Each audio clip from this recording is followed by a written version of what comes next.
That was interesting.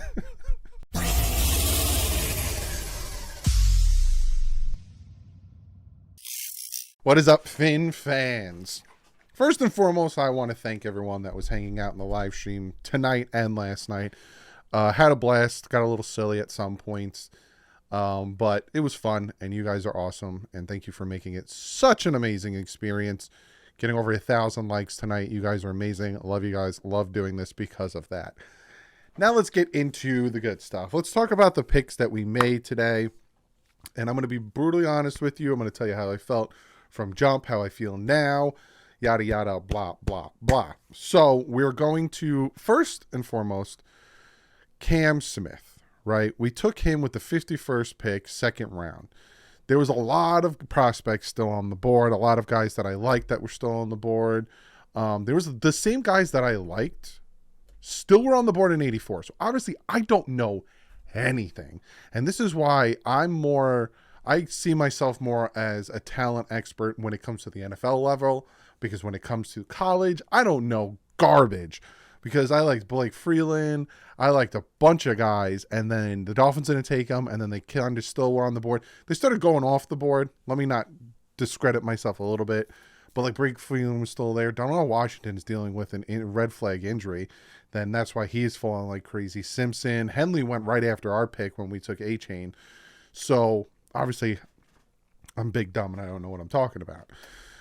But the Dolphins draft Cam Smith, who cornerback, and he had a rating of 86.6 on CBS, and this is what they said. Summary was, Cam Smith is noticeably aggressive, sticky ball magnet outside corner. He's not otherworldly athlete, but is plenty sudden to stick with most receivers in the NFL. There's a lot to like about his ball skills and overall awareness to catch at the catch point. His size and length and plays with a mean streak as a tackler, which helps him get to the football more frequently than others, but also leads to be more in missed tackles. His 2021 film was more disruptive than 2020, but teams stopped targeting him as frequently. Speed looks good, but won't be his specialty. His best in face-to-face press man role in the NFL, where his emphatic nature can really shine. Cornerback one type, but not a truly elite, monstrous prospect. So some people had him as like a late first grade Cam Smith, but again, super physical, loves man-to-man, loves contact. He was even quoted saying that he loved, his favorite thing was covering wide receivers man-to-man and that physicality of all that stuff. Some people have him best comparable to Sauce Gardner. Some people have him comparable to DeAndre Baker. Cam Smith said he didn't have a ton of contact with the Dolphins in the pre-draft process, a combine meeting, and a late schedule 30 visit, but Chris Greer's son, Landon, is on the South Carolina football team, so he talked with Chris Greer at practice before. His relative athletic score is really good, a 9.68. Very good when it's elite composite explosion grade, composite speed grade is elite. His size grade's okay because he's a little, he's 6'1", but he's like 180 pounds. He's undersized there. But again, at my first initial opinion and thought of this was, what? Like, I didn't think corner, so I didn't really research corner. A lot of us saw needs at tackle, tight end, possibly linebacker, running back. So, we just got Jalen Ramsey, Nick Needham's coming back, Trill Williams. We have Kader Kohu, Xavier Howard. It's like, you don't really need a corner. And so when they took him, I was like, ugh. And then again, I went on PFF. They had him a 3rd round grade. So I'm like, they got him as a 3rd round grade, and CBS had him as a lower grade. So I'm like, we reached. But then you see other people saying, oh, 1st round grade, this guy's great. But he has off the field issues. That's the other thing I'm hearing. He's a little bit of a prima donna. And that's where, Jalen Ramsey and Xavier Howard need to take him under their wing and kind of set him straight and deal with the off the field stuff. But the more I look at it, the more I look at his film and the way he plays and the fact that he was targeted less in 2022. It seems like this might be an X replacement. Because next year X is due like 25 million and they can trade him and save about 16 million.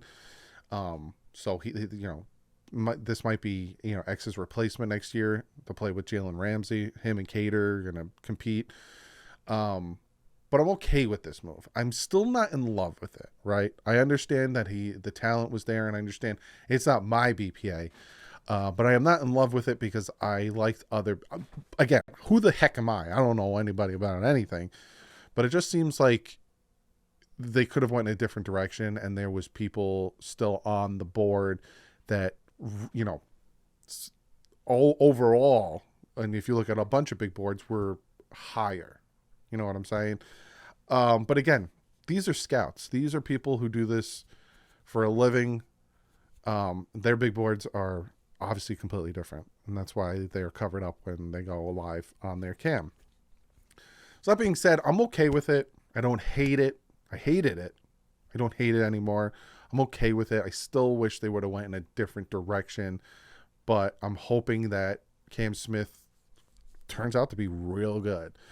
And then with their with the 84th pick, they take Devon Achane, running back. Now, the funny thing is, Cam Smith was FaceTiming on Instagram with Dalvin Cook. Does the addition of Devon Achane mean that the Dolphins won't go after Dalvin Cook? Probably not. They'll probably still be in talks because Devon Achane is a different type of running back. But again, it was a situation where Blake Freeland was there, and I really like him. There was a bunch of tackles that were still there. There were some linebackers like Simpson and Henley, and Henley went the pick after, that were still there. And again, who am I? These guys do better, know better than I do. So they went with Devon Achane. Now, Devon Achane is ridiculous. I'm a little bit now. Cam Smith gets an A- on CBS's grade. Devon Achane gets a B+.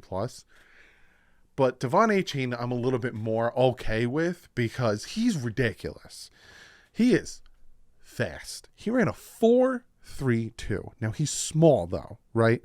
He has elite speed, right? Devon Achane has legit track speed. We're talking 10.02 seconds in a 100-meter dash and a home run waiting to happen every time he touches the ball. Achane is a threat in the passing game, too, and also has return abilities. At 150 pounds during the season, he's undersized by NFL standards, but there's no denying his game-changing ability. The man is fast. He is shifty, and he will make you miss. And he fits this offense. Now, with the drafting of Devon Achane, that's like, okay, Ahmed and Gaskin, you're out, pretty much. Because this kid is... I watched videos on him beforehand, because, again, I looked up running backs, and he is shifty. He is, he's only 5'9", 188, but he is fast and shifty. Think of Tyreek Hill at running back. We essentially have two Tyreek Hills right now, but one of them's our running back. Like, the speed that this offense has with Jalen Waddle, now Devon Achane, Tyreek Hill, Braxton Berrios, Chosen Anderson, if he makes the team, is ridiculous. Absolutely, absolutely ridiculous. That being said, there were still a ton of people. I wanted Blake Freeland. There were still a ton of people on the board. Now, I'll give you a little positives. Verified, his track dash, small, but he doesn't shy away from contact. He really doesn't. Achane forced a missed tackle on 29% of his career attempts, tied for fifth most among Power 5 backs since 2020. So he's fast, right? Now, Chris Greer and Mike McDaniel are talking right now, and they said about Cam Smith, they said Cam is a very talented football player. We're excited to add him. Competition will always be added at any position. We had a chance to add a very talented player, and in this league, in this division, you can never have enough corners. He also said compared to last year, you can't have enough corners. He said, doesn't end with the draft. Player acquisition doesn't end with the draft. We'll continue to look at veteran players and free agency. When asked about the O-line and the tight ends, he says, you guys are probably more worried about offensive line and tight ends than we are. You have 3 tight ends on the team. 3. Chris Greer, 3 tight ends on the team. We're more worried than you are? You got 3 tight ends on the team. That part rubbed me the wrong way. You guys are more worried about this than that. You got 3 tight ends on the team. Greer on Achane. It's been about 2 years that we've been watching him. We brought him in on the 30 visit. We got to know him as a person. We watched film. And then probably 2 to 3 weeks ago, Mike was convinced convicted in his love for the player we all are. I see Devon Achane more like a Darren Sproles type. That, you know, that speedy, shifty guy you dump the ball off to and he's just gone. Overall, so far with this first round, I'll give it a B minus. I give it a B minus. B minus, B plus. No, sorry, B minus B. Because they got good players. Cam Smith, good player. Devon Achane, good player. These are good players. They have their talent. They have their elite abilities. But there's still glaring needs. And that's where I give them that B minus ish. Because what's going on at right tackle? You're really going to stay with Austin Jackson. And I get Cam Fleming's probably going to get signed. Or Shell will get signed. Taylor Lewan. You know, I know they're going to make a move. I know it. As soon as the draft's over, they'll bring in their undrafted free agents, and then they will make a move with a vet. I get that, but it's like there was a lot left on there. And again, who am I to say this? I don't know anything about anything, but that's why I give it a B minus. Because the corner, like I said, Cam Smith, good player, has his off the field issues.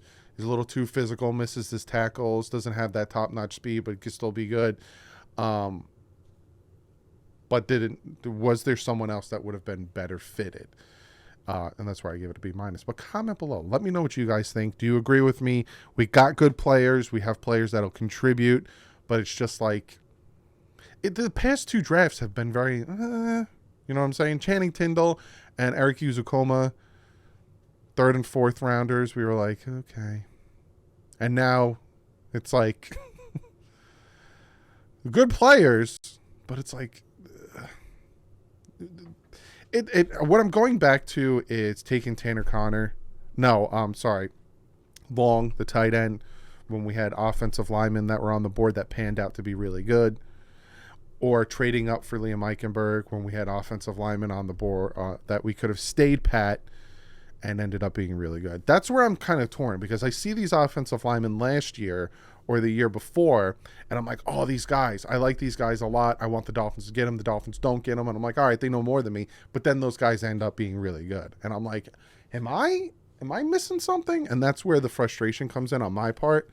But we'll see how this pans out. I'm willing to, Cam Smith 100% is a Vic Fangio pick, and Devon Achane is 100% a Mike McDaniel pick.